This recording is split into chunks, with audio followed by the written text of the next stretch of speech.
Hello, Central Florida. Today I want to tell you the story about a unique racing museum that's located right here in Daytona Beach. Whether it's race cars, planes, motorcycles, boats, if it's been raced, it's honored here.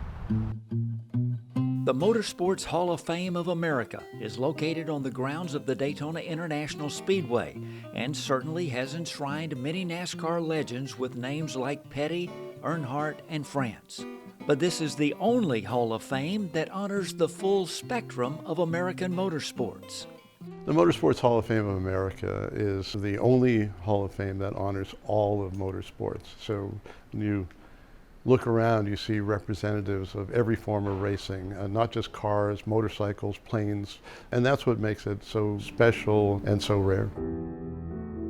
Richard Petty was our very first inductee in the stock car category, and that beautiful Charger over there was his car during the '72 season when he won one of his 7 championships.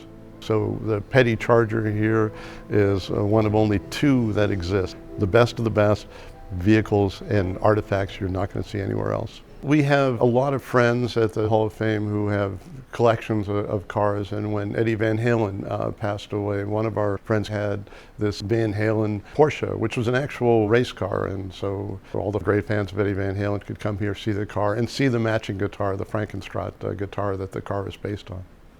One of the real gems is Malcolm Campbell's Bluebird. The car weighs 10,000 pounds. Campbell drove it close to 300 miles an hour on the beach here in Daytona, right on the sand, the same beach you can drive on where the speed limit says 10 miles an hour. In the 1930s, he drove close to 300 miles on the sand.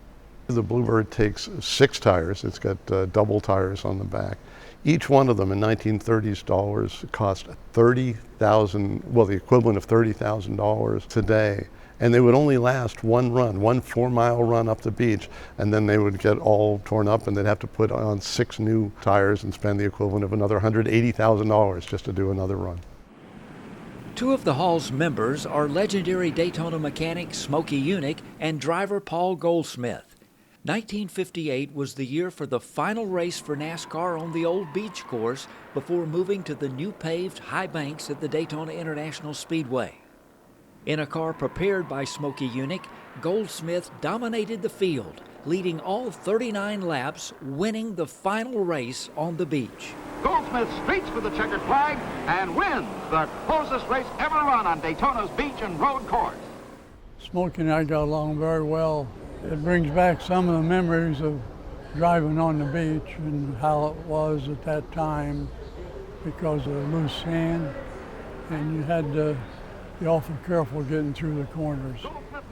And that backstretch was awful rough. It bounced you around quite a bit.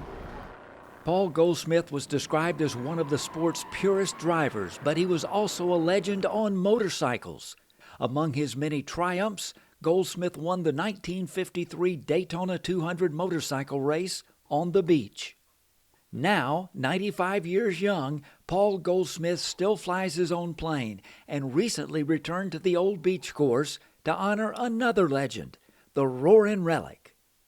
This 1949 Oldsmobile is thought to be the oldest surviving NASCAR race car, just one of the cars driven by Goldsmith during his storied career.